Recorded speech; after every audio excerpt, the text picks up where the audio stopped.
इथे आपण 2 पिकलेली केळी घेतलेली आहेत। आता याची सालं काढून आपल्याला याचे तुकडे करून मिक्सरच्या भांड्यात घालून घ्यायचे। यामध्ये चिमूटभर मीठ, वेलची, जायफळ पूड सोबतच 1 वाटी रवा, पाव वाटी गूळ आणि 1 वाटी इतकं दूध घालायचं आणि मिक्सरमधून हे आपल्याला फिरवून घ्यायचं आहे।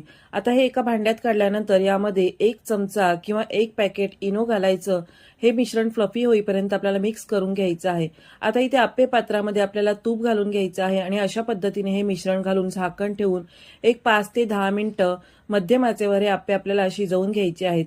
अशा पद्धतीने आपले अगदी मऊ लुसलुशीत जाळीदार केळीचे गोड आप्पे तयार झालेले आहेत।